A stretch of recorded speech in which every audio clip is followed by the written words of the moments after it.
పార్లమెంట్లో నిర్మలా సీతారామన్ గారికి ఒక ప్రశ్న ఎదురైంది. రైతులు రుణమాఫీ ఏమైనా చేస్తున్నారని.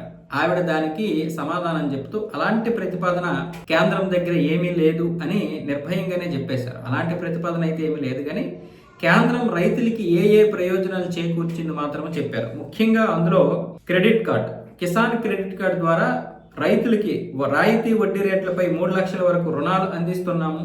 ఒకవేళ రుణాలను సకాలంలో తిరిగి చెల్లిస్తే సవరించిన వడ్డీ రాయితీ పథకం కింద అదనపు ప్రోత్సాహకాలు కూడా ఇస్తున్నాము.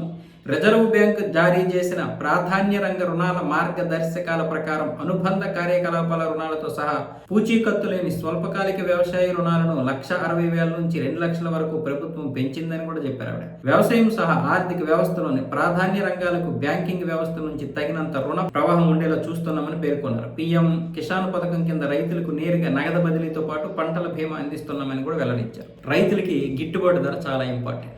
రుణమాఫీ చేసి వాళ్ళని మభ్యపెట్టేదానికంటే, అంటే రుణమాఫీ చేస్తామని చెప్పి మభ్యపెట్టేదానికంటే కూడా వాళ్ళకి గిట్టుబాటు ధర ఇచ్చి ఇలాంటి ప్రోత్సాహకాలు ఇస్తే కొంతవరకు రైతులు బాగుపడతారు కదా. రుణమాఫీ చేస్తామని చెప్పి ఎన్ని రాష్ట్ర ప్రభుత్వాలు రుణమాఫీ చేశాయి? అందరూ రైతుల నుంచి ఓట్లు దండుకున్నారు తప్ప ఏం చేయలేదు. రైతులు కూడా ఏం కోరుకుంటున్నారు? మీరు ఫస్ట్ మాకు సాగునీరు అందించండి, ఆ సాగునీరుకి బదులు కరెంట్ అందించండి, దాంతోపాటు గిట్టుబాటు ధర ఇవ్వండి, మా పంటలు మేము పండించుకొని మేము అప్పులు మేము తీర్చుకుంటాం అంటున్నారు. అది మంచిది కదా. రైతులు అప్పుడు రాజుగా బ్రతుకుతారు, ప్రభుత్వాలు కూడా సుభిక్షంగా ఉంటాయి.